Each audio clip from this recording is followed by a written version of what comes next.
Ahmed Kateb dans sa chronique Regard sur le Sahel.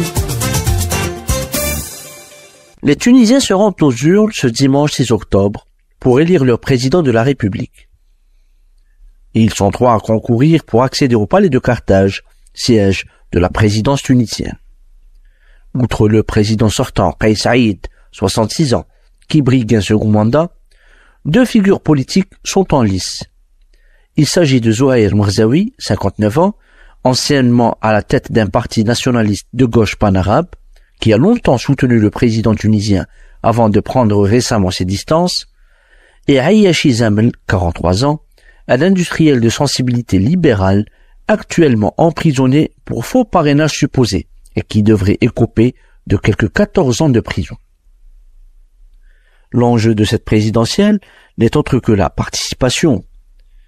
Avec 11,3% des votants qui se sont déplacés, les législatives de janvier 2023 ont enregistré le taux de participation le plus faible en Tunisie post-2011. L'élection d'aujourd'hui peut inverser la tendance, étant donné que la présidentielle est plus importante qu'une législative et que l'avenir du pays dépend essentiellement de la pérennité du pouvoir exécutif. D'ailleurs, les partisans du président Saïd se sont mobilisés pour que leur candidat soit élu dès le premier tour. Notre objectif, c'est qu'il n'y ait pas de second tour.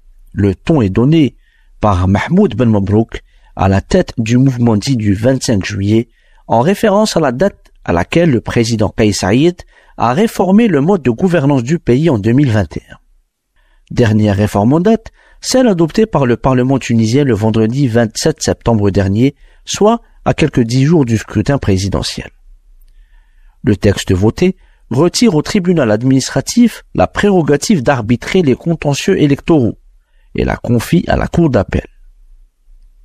Citant un conflit entre la justice administrative et l'instance supérieure indépendante pour les élections ISI, plus d'un tiers des députés avaient présenté un texte à voter en urgence pour retirer au tribunal administratif la prérogative d'arbitrer les contentieux électoraux et la confier à la cour d'appel.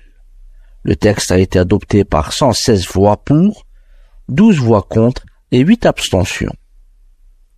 En Tunisie, le corps électoral est estimé à plus de 9 737 217 électeurs, dont 50,4% de femmes et 49,6% d'hommes. Ces électeurs se rendent aux urnes dans un contexte national tunisien et international des plus sensibles pour le pays. Et le résultat déterminera l'avenir de la Tunisie pour les 5 années à venir.